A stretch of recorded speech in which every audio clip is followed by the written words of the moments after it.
No, I know. Yeah. That's what...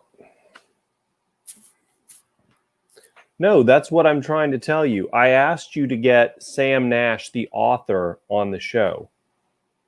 Yes. I asked you to get Sam Nash, Sam Nosh, on the show. And she left a message here. She left a message saying that she'll stand down. That's clearly a response to what you typed up earlier today about the show, which was, we don't have a guest today. She wanted to be on the show. I talked to her last week, and you didn't make the arrangements. No, I'm tired of your excuses that you're a cat and that you don't actually do anything but lay there on the couch. You were supposed to get... Oh, don't look at me like that. And no, I'm not going to pet you or give you more treats. We need to get Sam Nash on the show for next week because clearly she was planning on being on the show today. Do you understand? Look, make the call. Get Sam Nash, the author, on the show. Oh, hey there, everyone. Oh, I didn't see you all there.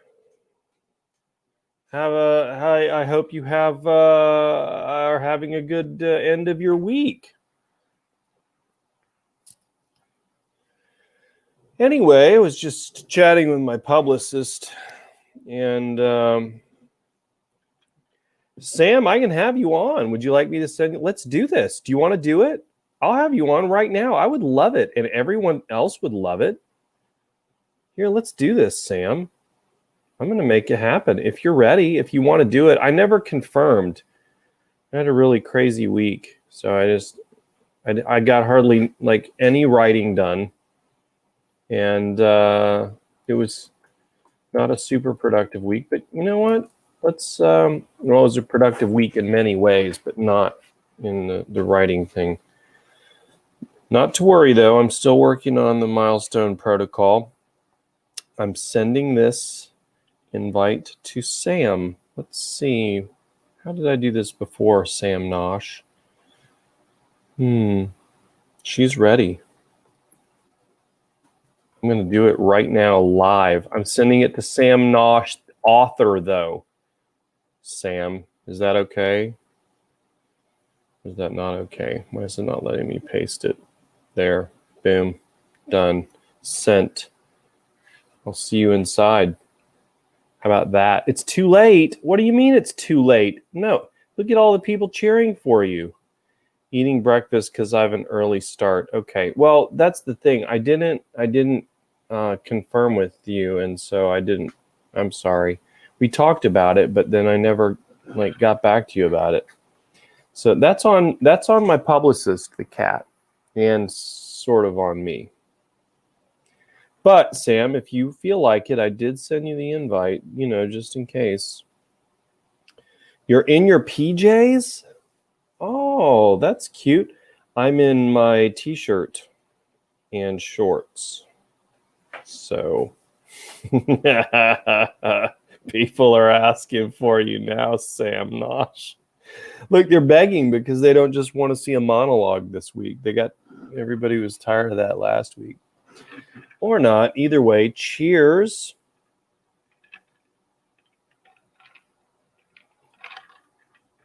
And Kathy, it's good to see you again. I still haven't shipped your box. It's sitting behind me. I'm sorry. You're having vino, but what kind, Denise? I hope it's a nice Pinot Noir from Willamette Valley, Oregon. Because those are the best. So I've heard.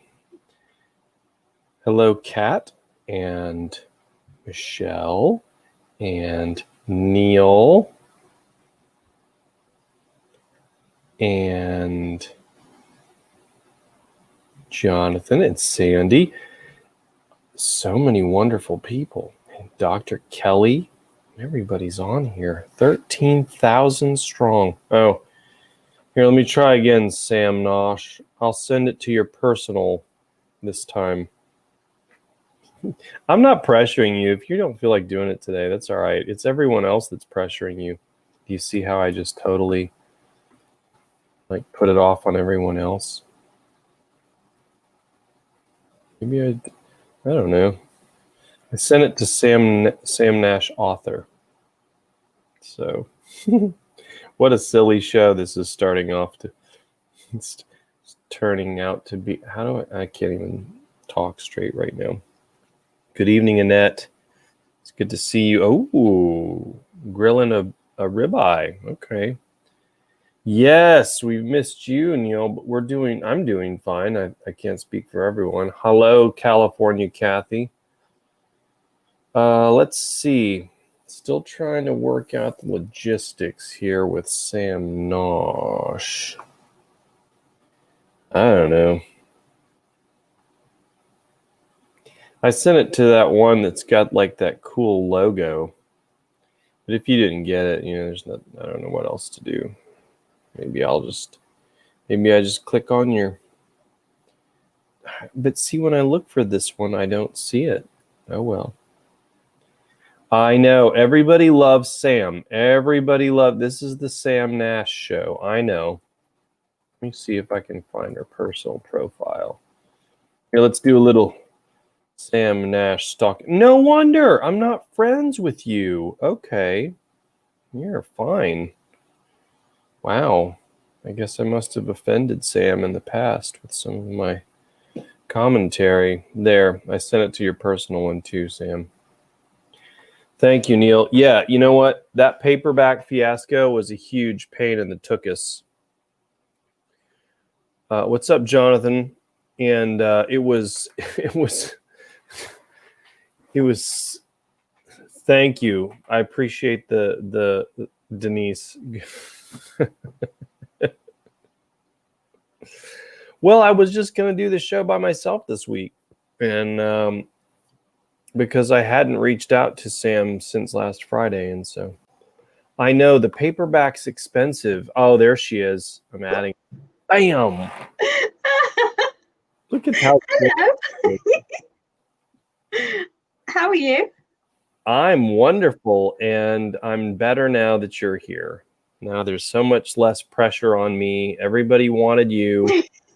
Thank you, everybody. I thought I'd been stood up. See what you did to me, Ernie? No, you know what? It's honestly on my part, it's a disorganization issue. And I had my mind on so many other things for the last 7 days that in fact, I forgot to set up the show until this afternoon, like on the live stream. And I was like, oh yeah. I mean, I have reminders set on my phone to do this, to like set up the show and everything. You need an assistant. Yeah, I do. My cat's not cutting it. No. You're not cutting it, Pasha. I can't see any comments, folks. So if you're saying things, I'm really sorry. I don't know what they are. I'm reliant on Ernie. Well, I'll show you. Can you see it if I put it on the screen? Oh, like hello. Look at this. Oh, hey, hello. Hello. Hello, hello.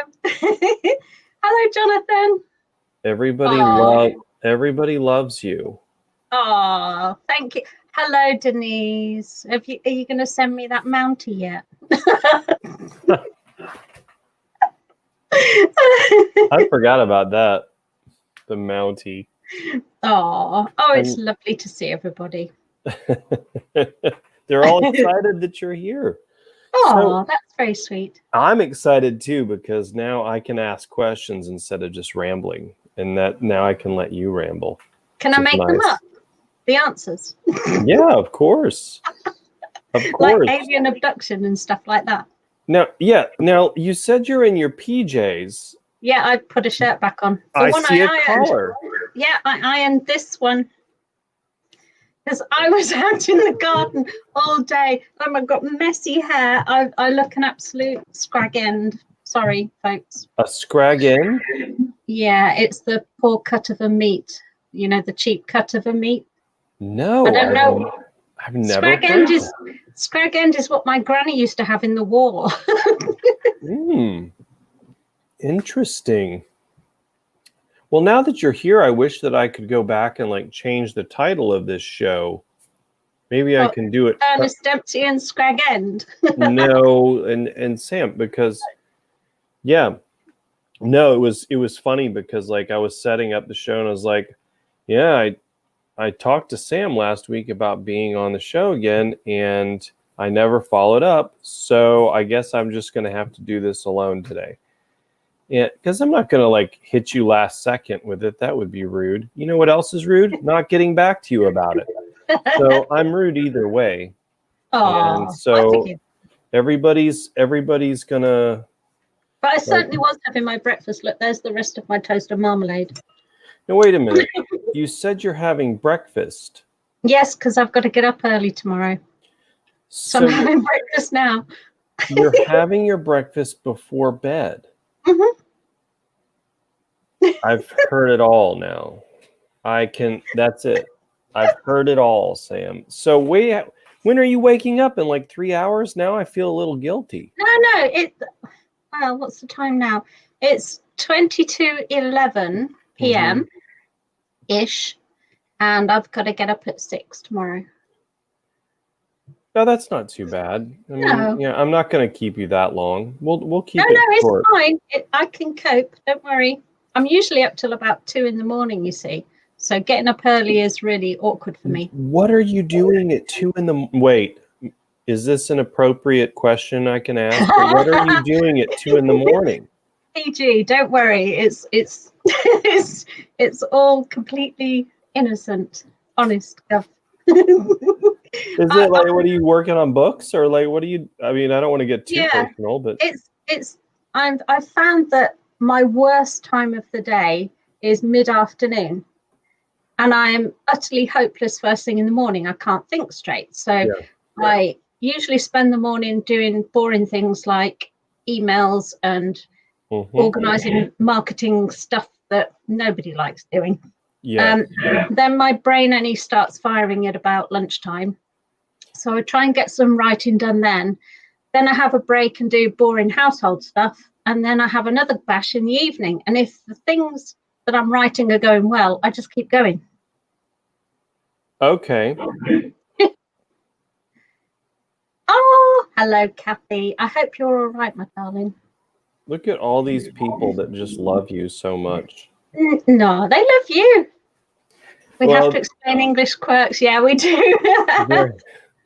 And apparently, breakfast for dinner. Well, yeah, like at Cracker Barrel, Cat, right? I mean, like we can get pancakes for dinner. Well, I can't right now. And Kathy asked this, by the way. For breakfast, I'll probably skip breakfast because I've got to start digging in the garden and weeding and stuff. And if my stomach's full, I shall be poorly.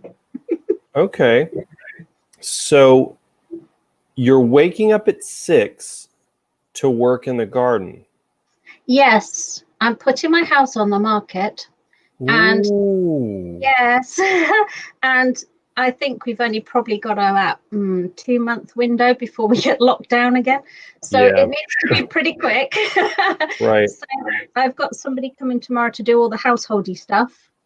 Okay. And while they're doing the householdy stuff that I can't reach, then I'm going to be out in the garden trimming stuff and, you know, that kind of thing. Okay. Hopefully. So, even in the rain.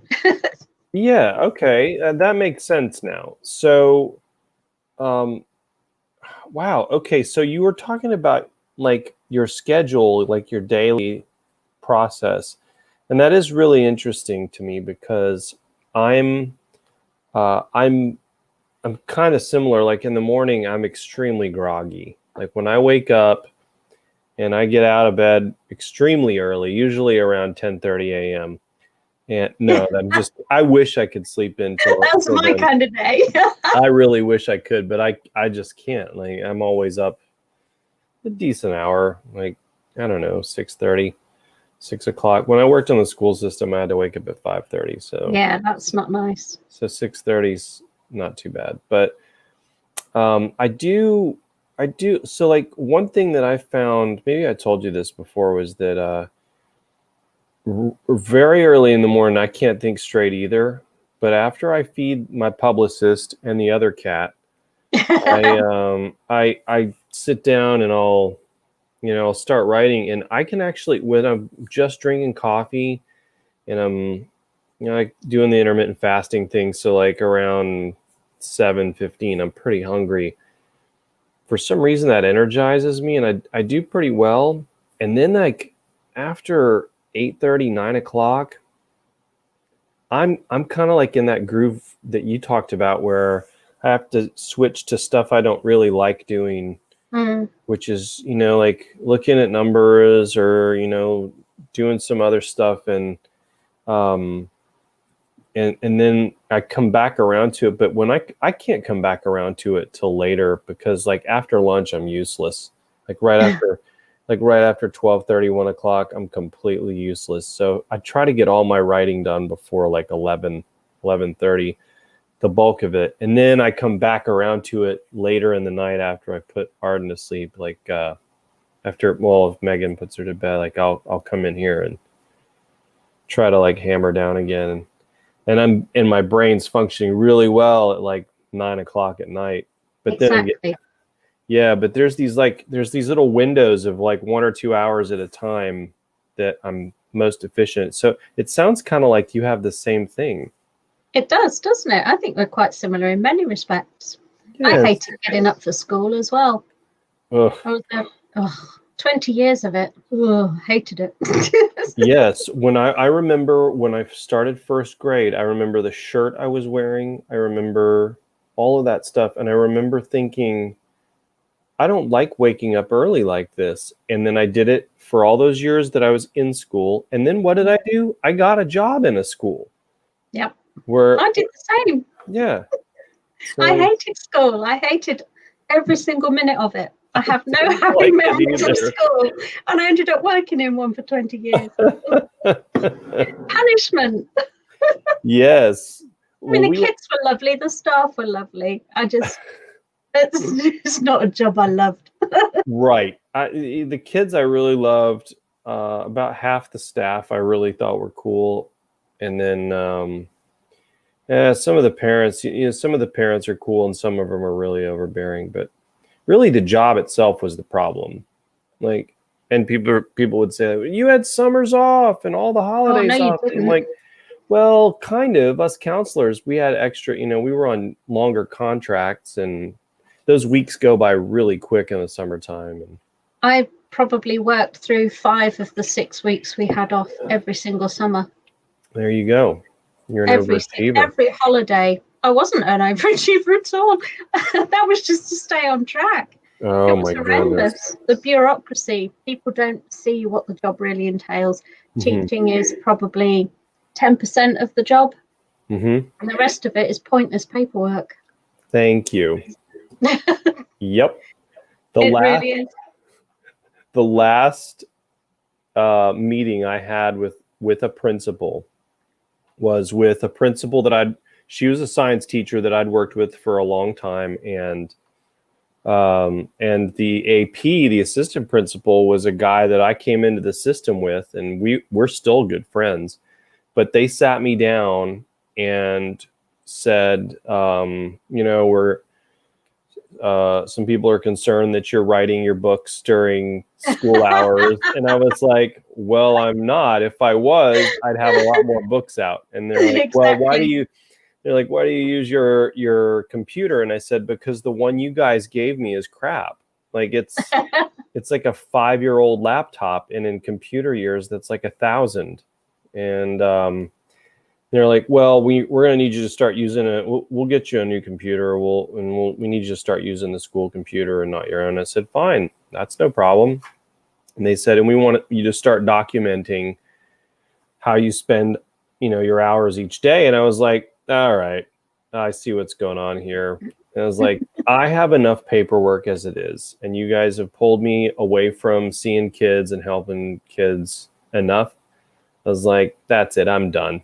I'm said, I'm going to let you know within 2 days if I will be back next year. And they're like, didn't you already sign your contract? And I said, yeah, but the HR guy is not going to put up a fight for that. Like he's been trying to get rid of me for years anyway. And sure enough, like, in fact, he disliked me so much he felt the need to correct me on some minor term. I emailed him the next day and I said, I'm going to retire. And he said, well, you can't retire till you're 57. He said, you won't draw like your pension or anything. And I said, fine, whatever, I quit. Like, just, you don't want me here anyway. Why do you feel? Can't I just enjoy the term retire? Like, just let me have that. Like, you've given me nothing. And anyway, he's no longer there either. So no, well, things change so rapidly, don't they? I don't think any of the staff are still where I was. So it's a revolving door. It is. So big question right here. What am I writing? Well, I'm just finishing up As Sam Tor, the 5th book in the Pagan series. So that's Pagan Siege. I'm almost done on that one. I asked my readers whether I should continue the series or not, because I've got 2 endings in mind. I can either tie everything up with this book and start a new series, or I can keep this series going. And I don't think many people got my email asking them, because I got so few responses. I'm still not sure which way to end it, but I shall toss a coin, I think, in the end. I don't know. So once that's done, I need to get cracking on my new series as Sam Nash. And that one will be with one character from the former series, who is an Interpol medic. Ooh. Yeah, he was an earl, but on the quiet. He had fingers in lots of pies, and he was very useful in my last plot. And I'm carrying him on. He's called Kit Livingstone. I like this. Did you know that Interpol has like a team where they phone people up at the drop of a hat and they say, we need you in, I don't know, whichever, Venezuela, let's say, and they'll have to fly there within 12 hours and go and sort out a problem. They're like a rapid response unit, which is absolutely amazing. And I've been using it to the fullest of advantage that I can. And I'm using that in the next series and combining them with a new character. And my new character will be based on, well, she's made up, of course, fiction, but I'm using the great granddaughter of a famous, what were they? A code breaker from World War I and World War II, who lived 5 miles down the road from here. That's cool. His name was Dilly Knox. That was a nickname. Have you heard of Alan Turing? Presumably you have. No, but I'm hearing a weird echo when I talk. Are you hearing it? No. Okay, it's just me. Keep going. Alan Turing was the chappie who was in all the Hollywood films for breaking the Enigma code. You know, the Enigma machines. Well, Dilly Knox was his boss. Okay. And he grew up in Kibworth, just down the road from here. And he was instrumental. He was a naval code breaker, but he started off as an Egyptologist and papyrus specialist. Wow. For either Oxford or Cambridge. I can never remember which one. Anyway, he carried on throughout the whole of World War I code breaking and helping us win. And then he carried on into World War II, worked at Bletchley Park with Alan Turing. And then the poor chap died, unfortunately, not because of war circumstances. He was very poorly. But I'm using him as the basis of the family. So it will be his great-great-granddaughter who follows my story along. Are you still hearing echoes? I can't hear you at all now. You've muted yourself. Hello? There. No. You're back. I'm myself while I was trying to adjust this because it wasn't working properly while I was listening to what you were saying. And but I am really, really curious about all of that. Now, when is Are you going to get into a lot of those weeds you just discussed, like in these stories? Yeah. Okay, Oh, yeah. good. By the end of the book 1, I'm hoping to then make Dilly, who, I mean, his real name was Alfred Dilwyn Knox. Okay. And I'm using Dilly as a girl's name because that was his nickname. But if I use it as she's Dilly Knox and she is also a co-breaker and followed in her great-great-grandfather's footsteps, she will team up with Kit Livingstone, the Interpol chap, who is also a Knight of Malta. So he has connections with the Catholics and Rome and the Vatican and lots of other things too. So I can, I can keep that going. I've got plans for about 6 books so far. Well, if everybody watching this has, my audio is all screwed up on my end. When I talk, not when you talk, it's fine. But if listen, any of that stuff that she just said sounds amazing, like even slightly amazing to you, you should thumbs up all of that, because like put that little thumbs up, because that sounds really exciting. I can't wait to read that stuff. And that's not me just being nice. Like, I get excited and chills and also a little jealous, wishing I had like thought of all that or had like the knowledge of all that stuff. Well, I didn't know much about it. It's just I worked in Kibworth. So they used to talk about Dilly Knox all the time. And it went right over my head till I looked into it. And I thought, that's exciting. I can use that. So I will. That is amazing. Well, it sounds really cool. I'm not going to put you on the spot and say, like, when do you think it's going to be ready? But well, I don't know, because I'm trying to move house. So right. I've got lots of other things to do as well. So it'll be as quick as I can.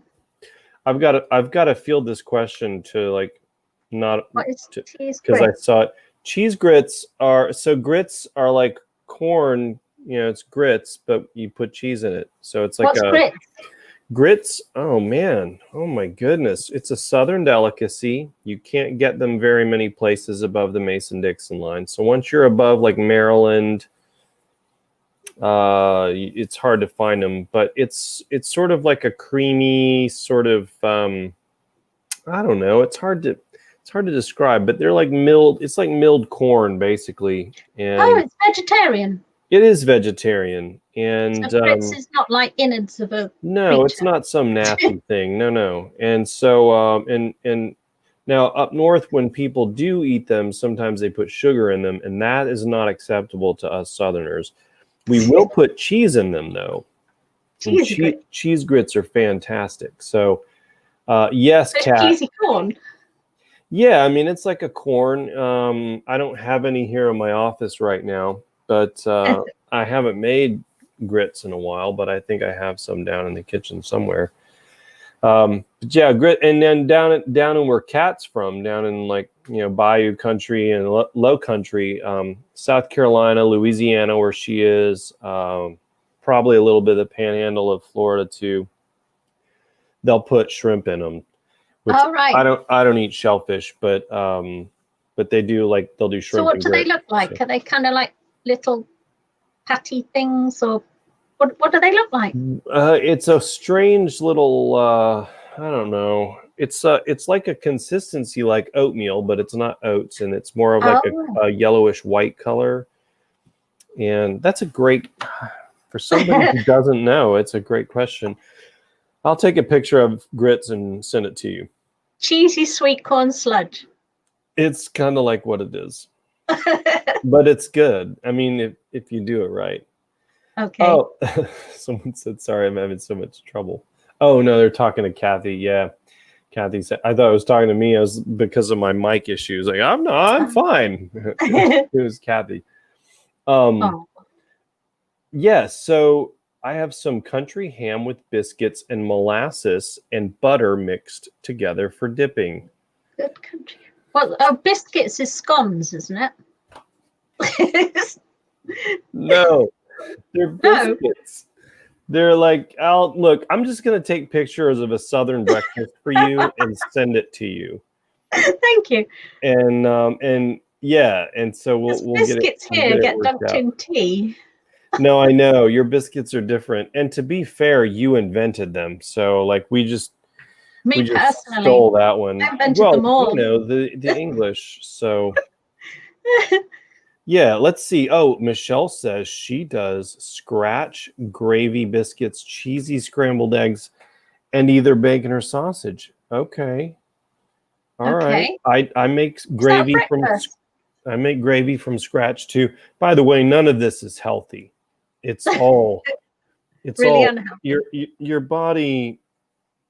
This is something you should not do every day, but it's something a lot of Southerners do at least 3 or 4 times a week. I don't understand the gravy thing because that goes on Yorkshire puddings and roast beef and things like that. No, And it's dark brown. no, listen, I'm going to take a picture of the gravy too. She's probably talking about sawmill gravy.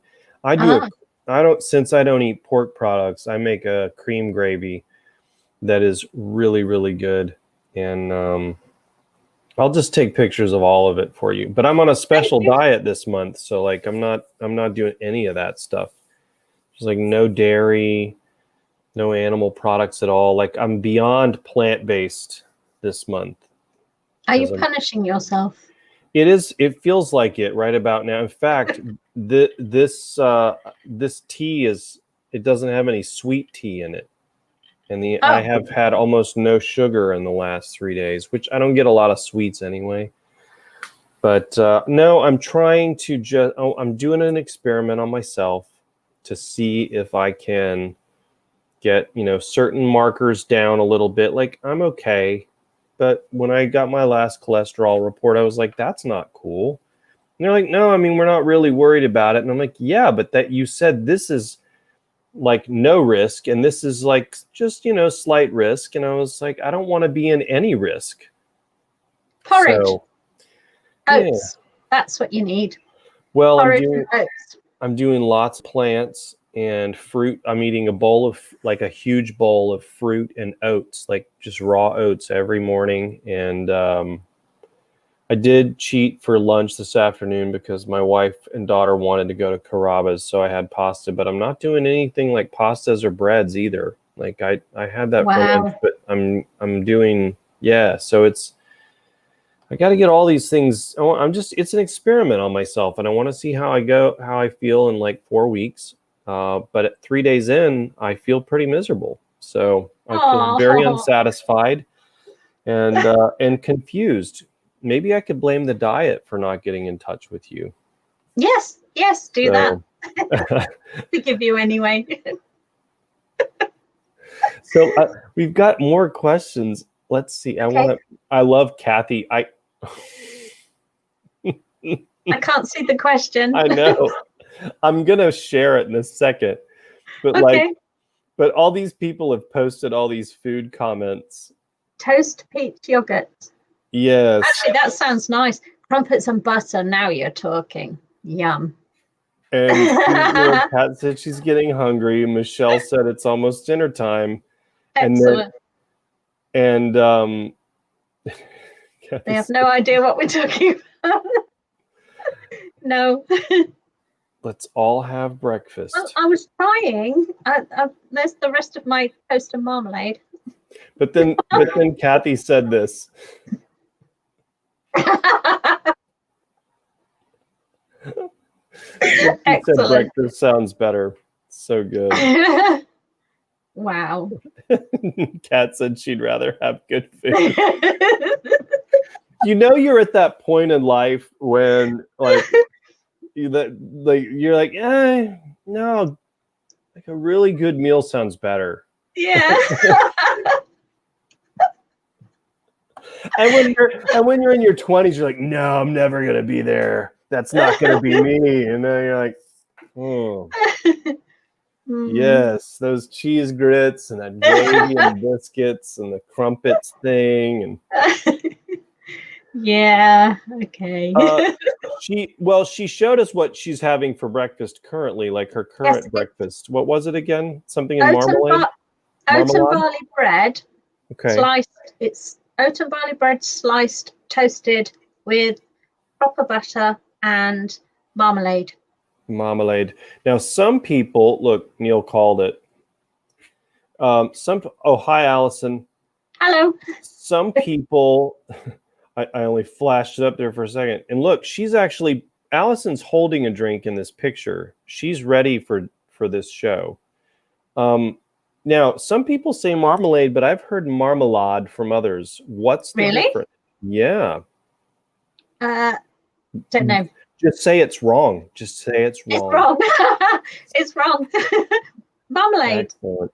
Well, look, orange jam. You've got people excited about that series. Thank you. Oh, marvelous. I'm excited about it. Oh, Kevin said hello. Hello, Kevin. She wanted to know if orange marmalade. Okay. Definitely. Although my mum used to make a really nice grapefruit marmalade, but she hasn't done that for a long time. I might prod her and see if she'll make me some. Although I also made some elderberry tincture this week, so I'm really quite proud of myself. Elderberry tincture. Mm-hmm. Interesting.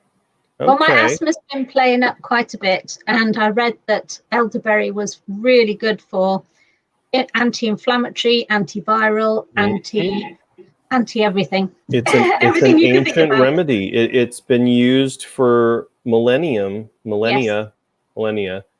Yep. I used words for a living. I should know how to use that properly.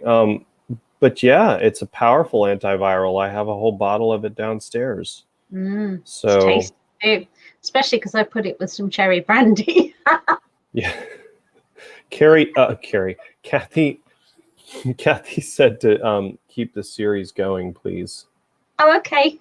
I will. I'll try and write both at the same time. Do both at the same time. So you put your elderberry in brandy, you said? Yes, I read that elderberry syrup could be very sickly, a bit too sickly. Okay. So I found a recipe with some chappie from Canada online who's called the Herbal Jedi. That's it. Herbal Jedi. Ooh, Real sweetheart. I love that.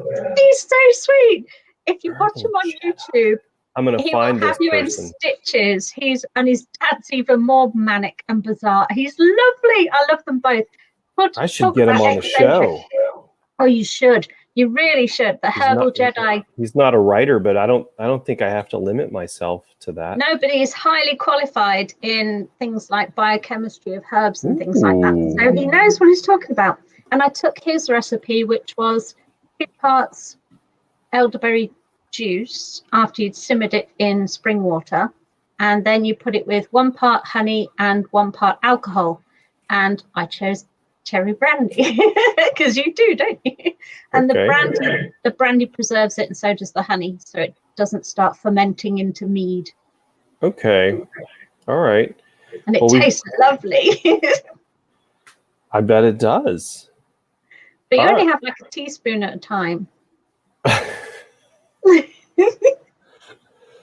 I want you to say these words, Sam.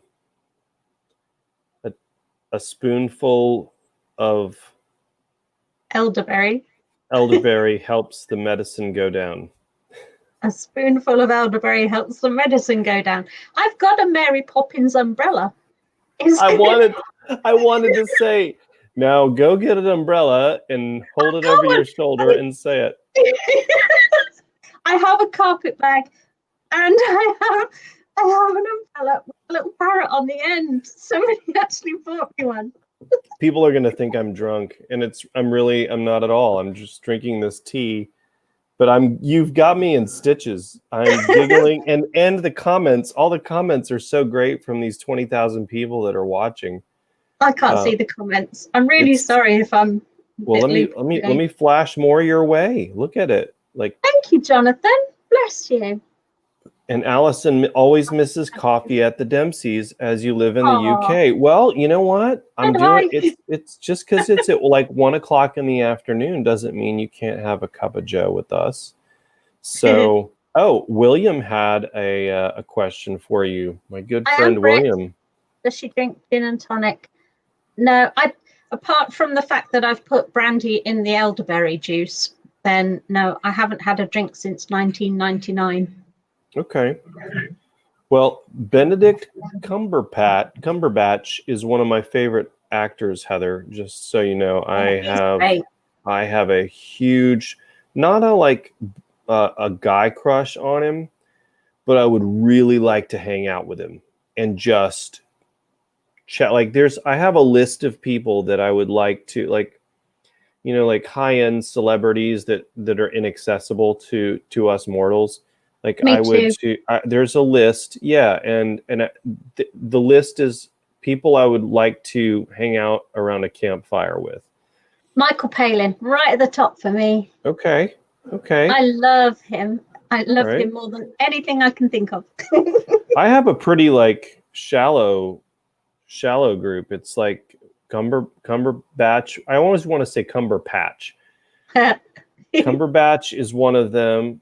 Matthew McConaughey is another one for me. And just because I want to hear his Texas philosophy of life while he's holding a glass of wild turkey. And I don't know, I just feel like he'd be a good campfire guy.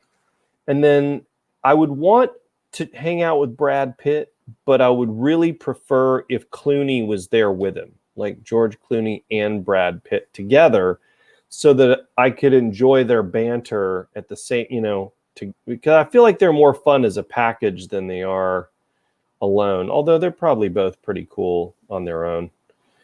But I mean, right now they're probably texting each other like, did you hear that? They were just saying they would like to they want to hang out with us. We should, when can we make this happen?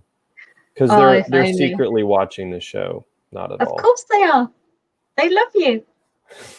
They read you on the plane to their next shoot. I don't know. Do you ever wonder? That is an interesting question. Oh, okay, good, Allison.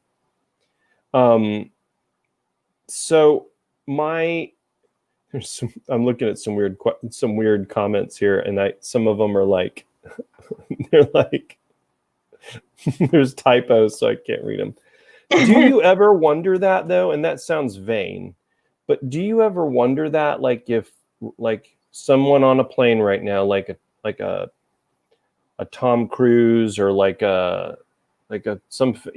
obscenely like a Leonardo DiCaprio or a Charlize Theron is like flipping through your book right now? Do you ever wonder that? I don't think they are. No, it never enters my head. I don't think they are with me either, but like it could be. I mean, they're reading something other than a script, right? They read scripts all the time. Yeah, but I doubt if they've even noticed us. Well, certainly won't have noticed me, but they might have you. Maybe. Well, Joni said your series sounds awesome. Thank you. I'm planning on setting up a club at the end of it where they team up, and it will be called I've forgotten what I was going to call it. 40 OB. Okay. The 40 OB club. So, by the way, no, Neil, I haven't received them yet, but our postal service is a little wonky right now. So blame the cat again. Yeah, and well, he sent me something, and I haven't received it yet. So, but I'll keep an eye out. And we don't usually get a lot of thieves, like package thieves here. So, it's like we're still getting the grits comments. It's really funny, and I'm still seeing like all these. Keith's late to the party. Oh, and he's probably seeing all these crazy comments about breakfast. Oh my goodness. Oh. Kat said she cut out sugar this week too. Yes. Okay. Steve Moore is in the house. That's good. Steve Moore, the bane of my life. Bane. I know he keeps saying, will you share this post? It's not shareable. Is it not? Well, sometimes he puts something in his group and it's a private group, so you can't share it. So oh my goodness. Let me address some of these comments real quick. So Denise asked if grits is a bechamel, or some people say a bechamel. Do they? A bechamel, however it's said. I know how to make a good bechamel. Bechamel. I know how to make a good one, but no, that's not grits. Is it gravy? No. It's not your gravy, like a white It's not sauce. gravy, no. So a good cream gravy is pretty simple, actually. The ingredients are simple, Sam, but it's difficult to make because the timing is absolutely critical. Oh. So you've got some oil that you put in a pan, right? Yep. And then you've got some flour that you put in there, and you want to brown this flour in the oil, but you don't want to burn it, right? You want to get that is how a bechamel starts. Right, it's very similar to a bechamel, yeah, the gravy, right? But then instead of, adding cheeses and all these other things, you just add milk and salt. That's a white sauce. Right, it's a white sauce, but we call it a cream gravy. And there's a place down in the panhandle of Florida called the Donut Hole. Okay. That there were 3 locations there on the panhandle in West Florida. They make the best cream gravy I've ever had in my life. And don't ever tell my mom that, because she would cry. Flip her lid. Because hers is excellent.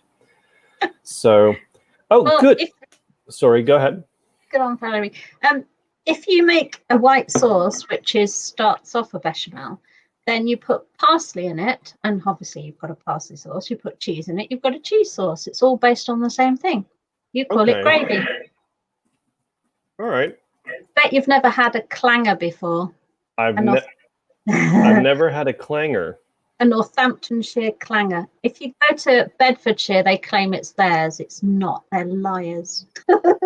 It's a Northamptonshire clanger. Okay. Does Neil know what this is? I don't know. Neil, do you know what a Northamptonshire clanger is? He's an early riser, Neil. He's a golfer, and he's what we call a dew sweeper. He's one of those that, I think that's another word that you say differently. You say do. Your DE words are pronounced D-double-O, and we pronounce them with a J. Jew? Jew. He would be a Jew sweeper here. That sounds anti-Semitic. It does, but it's not, because we say it for duty as well. You say duty. I can't wait. My Jewish friend Craig, I cannot wait to ask him if he's heard of any Jew sweepers.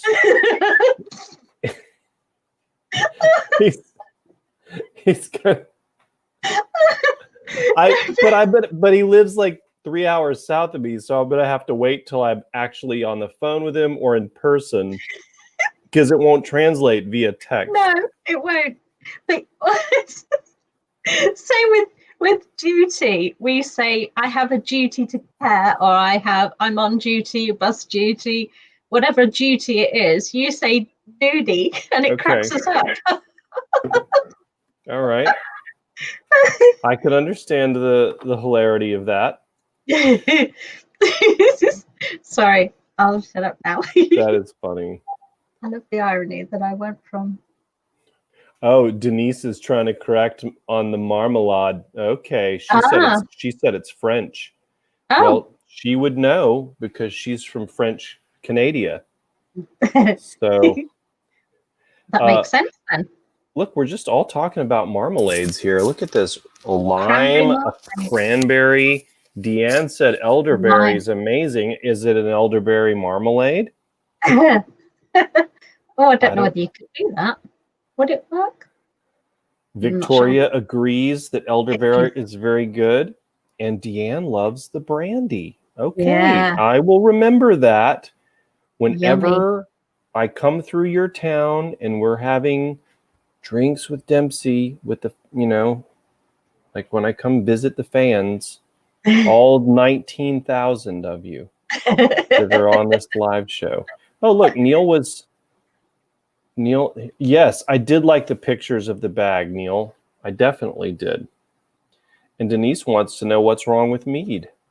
Oh, nothing. It's very alcoholic, and I don't want to fall over. And you haven't touched a drop since you were 1999. Oh yes, a child.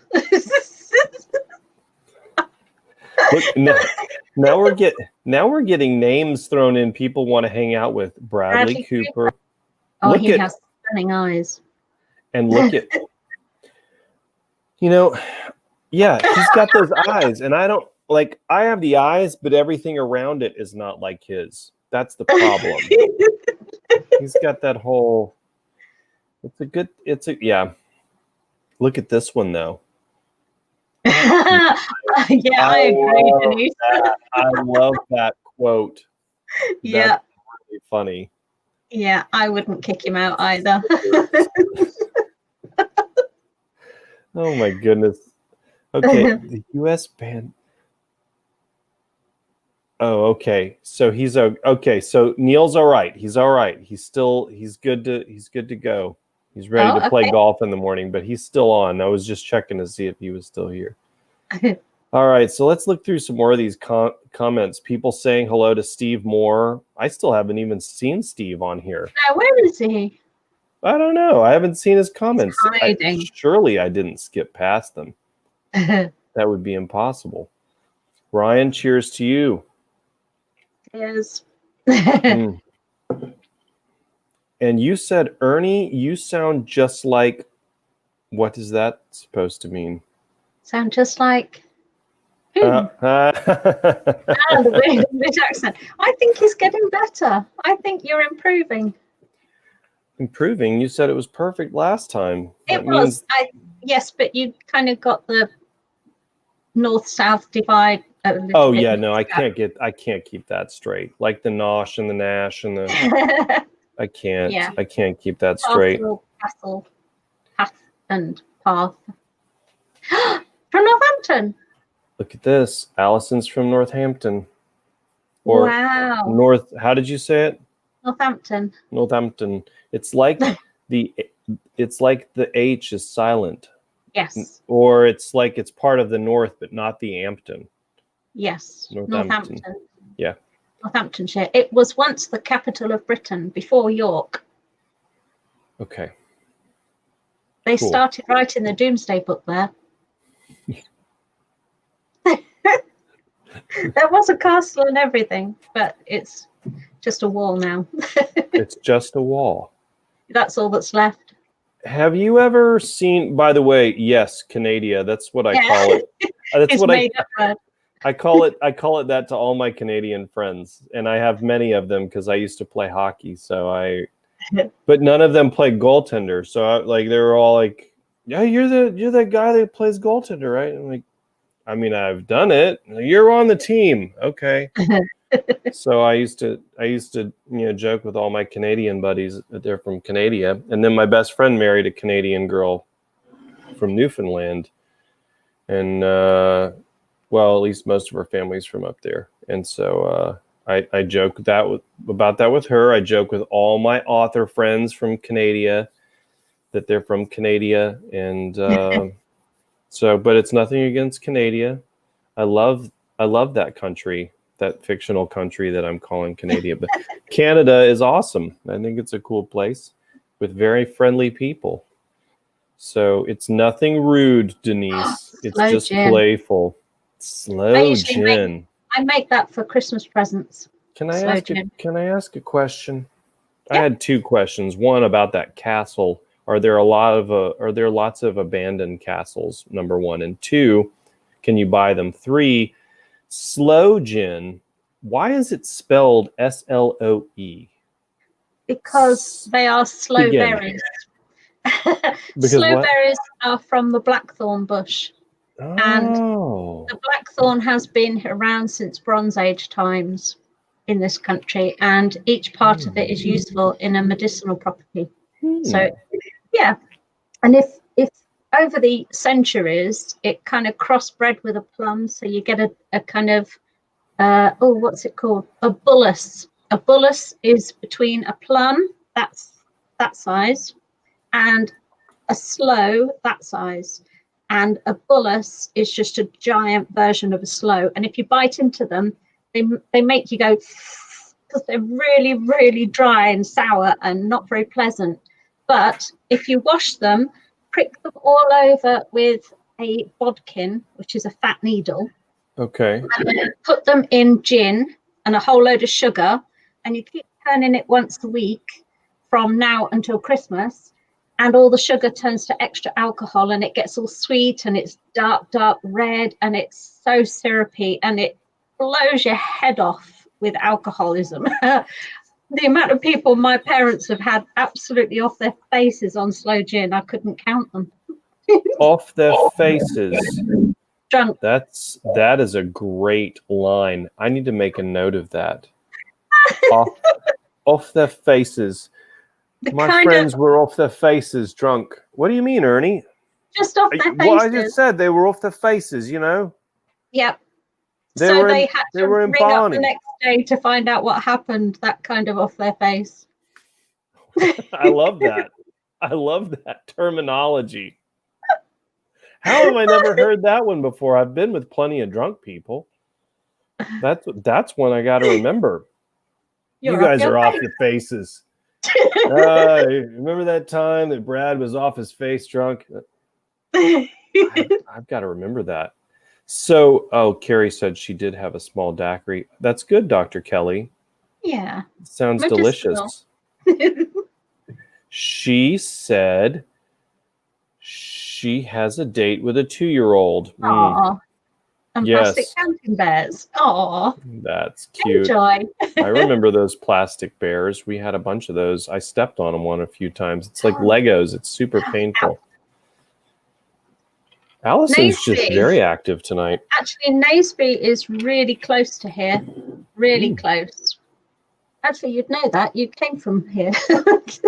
Princess Diana, yeah, she's from here too. She's from Althorpe, although apparently they call it Altrop, and I've no idea why. Okay. So. Very. And look. Alabama Slammer. I do know what an Alabama Slammer is. Excellent. I played in enough bars with the band to know. Oh, Jonathan, don't think that I don't hear what you're doing with this comment, by the way. You're always clever, and I think that you always know, like you and I have this weird connection that I know exactly where you were going with that one. Want their faces off. Like Nick Cage. Oh. Nicolas Cage face off. I love it. What a great reference. I'm sorry, but I'm not sorry for liking some of his movies. I know some people make fun of him, but look at this. Oh. Is that a drink, Denise? She's talking about Benedict again, isn't she? And that's all we've got for this week, guys.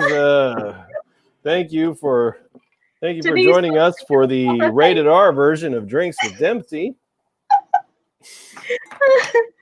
Perhaps we ought to invite Benedict round to Denise's place, and she could get off her face with him.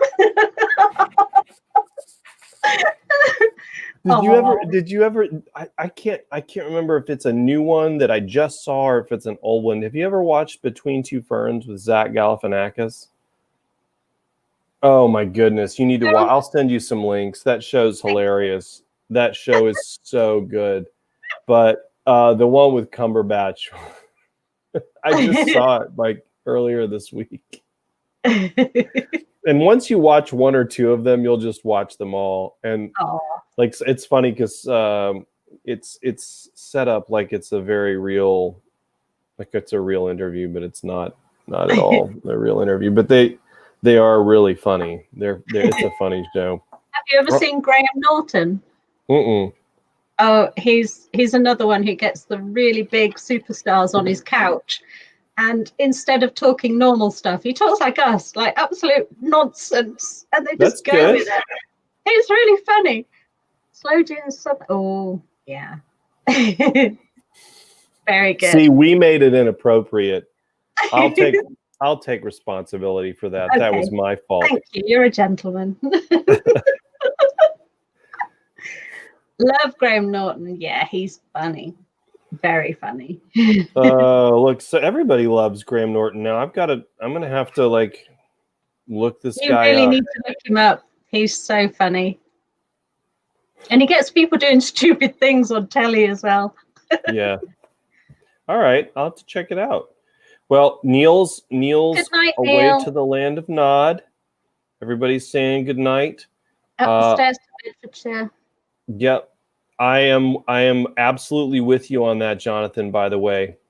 I think that was really cool. And I partly wonder if they did that deliberately. Maybe you'll send me a message that tells me that they did. They had those guys in the MCU together, like on purpose. Although that would seem a little the Marvel. Yeah. Yeah. But because Cumberbatch played Doctor Strange, and my good buddy Robert Downey Jr. Played Iron Man, Tony Stark. I mean, do you like my shirt? Dark Industries, that's brilliant. I love it. I don't understand the hat thing though. That looks like Pokemon to me. This hat, it's just a Colorado state flag. Oh. I like this hat a lot, and I like the state of Colorado a lot, and so You like hats? And I wear hats very often. Yeah, I mean it's the lazy person's way of doing their hair. What'd you say? I've got a question for you. Oh yeah. You obviously wear a lot of these peak cap things, and I had one as a child, and I remember it stuck against my forehead, and it really hurt. And how do you get it to do that? How do you get it to curve? Yeah, because it just used to sit there like that and make my face hurt. Oh yeah, you had a flat bill. It probably pressed like right in there somewhere. Yeah. So there's two things. One, thank you, Denise. She loves the shirt. Bye, Kat. Have a good night. Bye. So what we used to do when I was younger is we would take a baseball, and you take the baseball and you basically you put it in here, and then you wrap rubber bands around it, and then let it sit overnight like that, or Oh, okay. a day or two. Now though, they kind of come like that. Like you can buy them flat bill like that, right. And some people prefer them like that, or you can buy them like this. I prefer them like this. I only wear them flat bill when I want extra street cred. So if I'm trying to look cool or hip, like the young kids or whatever they do. Did you play conkers when you were a kid? Did I what? Did you play conkers when you were a kid? What's conkers? You don't know what conkers is? Horse chestnut trees. And do you not have horse chestnut trees over there? You must have. No, I mean, I don't know. Maybe. They used to work with a lot of trees. As a chestnut, normal. You know the edible chestnut? Chestnuts roasting on an open fire. Yeah, except there's an inedible version of them, which is just horse chestnuts. Sounds dangerous. Well, they are. How come you've never played conkers? Oh, bye, Kathy. Bye, love. You're getting a lot of goodbyes. Oh, bless you. Bye. Lots of people. And look, and Joe just got here. Oh, hi, Joe.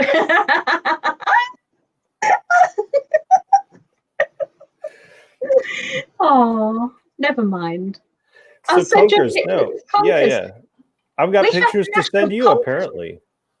Well, conker championships and everything we have over here. Oh, I have to look this up. They're anything from this size up to maybe that size. And you take them out of the kind of horrible spiky husk thing, and you let them dry out a bit, and you skewer a hole in them, put a string through, tie a knot, and then you've got this dangling huge nut on the end of a string.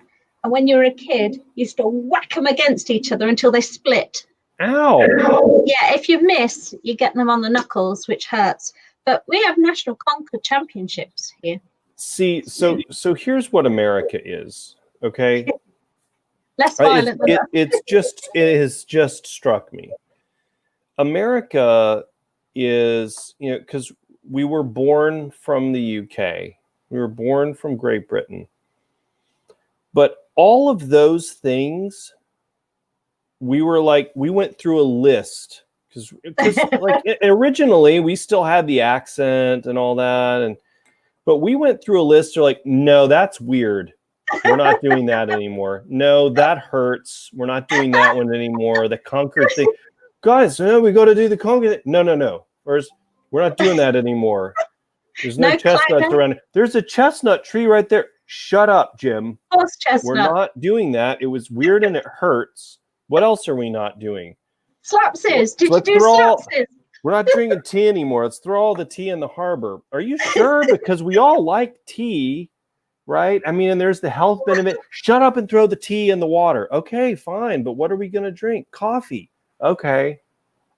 Like we left all of the things that is really interesting. But also, I'm not going to lie. I'm not being like culturally biased. That does sound a little strange and painful. Yeah, but you only do it when you're a really small child. That's worse. You grow out of it when you're about 12. So when you can actually start hurting people, that's when you're retired. Yeah. Yeah, it's when most boys discover girls, I guess. Conkers are obsolete. Yeah. Well, with Joe said not driving on the left side of the road. So to be fair, who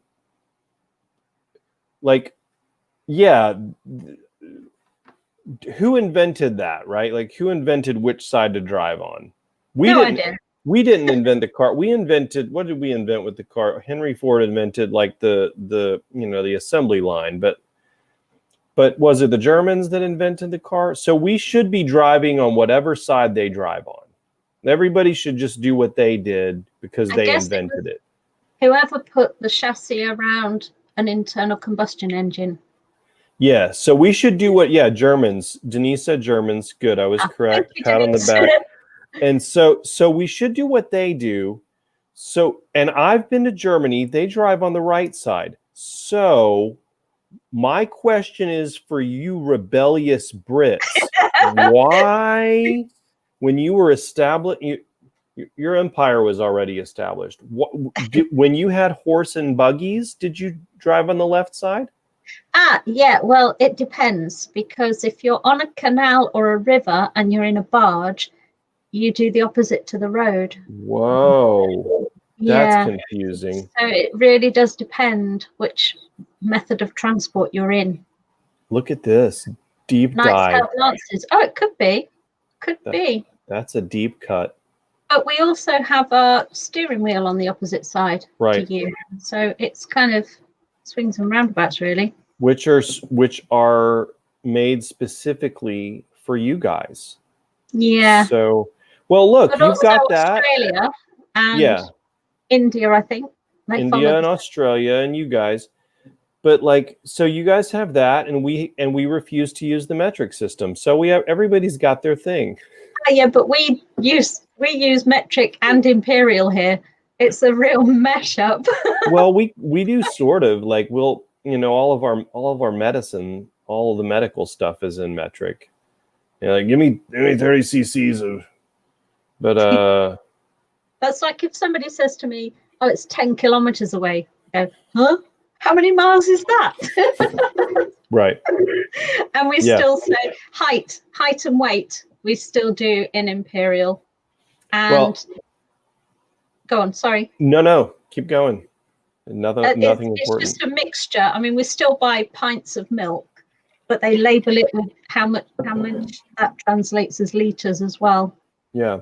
A 4 pint of milk we buy. And Michelle's right. We do have both for tools, which gets confusing sometimes. Yeah. Hey, can I get a 5/30 seconds wrench? Well, what about this 12 millimeter? I don't know. Will that work? Or yeah, we have the same problem here. All right, Joe, you go to dinner. Hi, Joe. Joe, are you up north?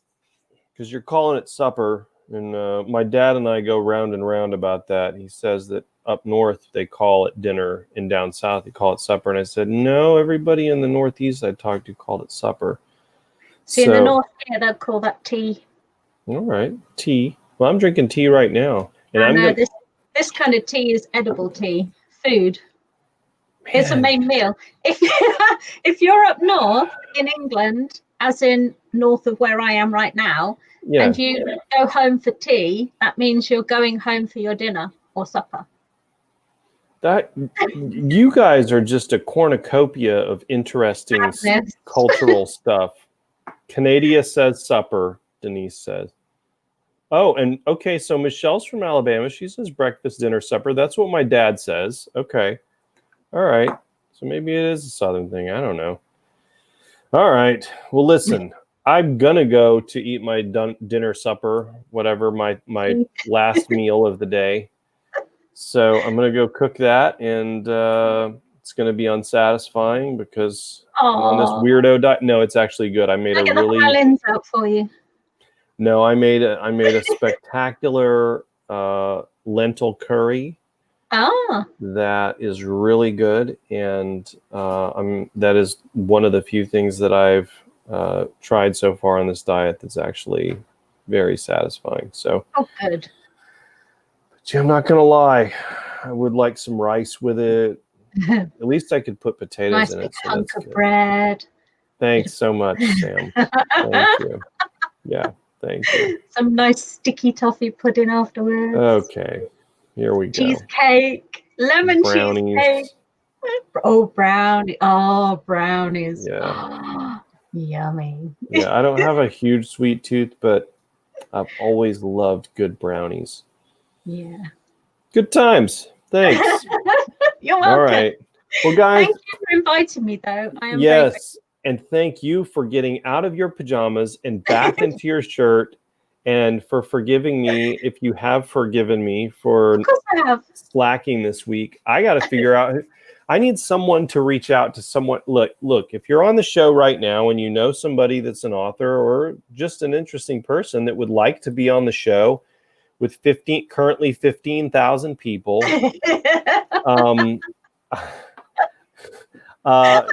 reach out to them and say, hey, listen, this is going to be some massive exposure for you. Don't look at those numbers. Yeah, that's 15 people. No, he always says it's 15,000. Yeah, it's because they can't put the zeros up in the corner here. So, but no, thank you for joining me, and I really appreciate it because this has been so much better than if I was by myself, and nobody better agree with that. Don't anyone say, I'll say. But I am saying, I like it when you ramble. Well, thank you, but they get enough of that on Sunday morning at Coffee at the Dempseys. So I am planning on doing that show Sunday morning, and I will plan on trying to get a guest, or you guys reach out and get a guest for me. Like you could, this is your chance to be the unpaid intern publicist. So and I will.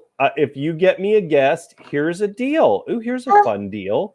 If you get me a guest, and they're cool with it, I will send you an autographed copy of one of my books, of a book of your choosing. Now, it's got to be one that I have in the stack over in the corner. So, but I will. When he remembers. and yeah, well, no, I haven't. I've got to send out prizes. I have 2 prizes back here for Kathy and Valerie because they won a contest. Michelle wants a bag. So I am running out of those bags. And since we've blown off China, I'm going to have to figure out a new place to get those bags made. It'll be like, yeah, we can do that for you for $300 a bag. I'm like, dude, I was paying what? I can't even. Okay. I don't have a choice. So, okay, I see you guys want bags. So yes, I know. I haven't even set up my shop yet on my website. I keep trying to do that, and I just keep running out of hours. All right, enough of that. So if you book me a show guest, I will send you a signed book in one of those bags. And so there you go. How about that? I will send you one. I'll send you one. Allison, did you win? Were you one of the winners? I can't remember. I can't remember who the winners are. I have to go back through and look. So message me if you were one of the winners and you haven't gotten your bag yet, unless you're Kathy or Valerie, because I already know. So see how disorganized I am? Kat, Yeah. you're terrible, Kat.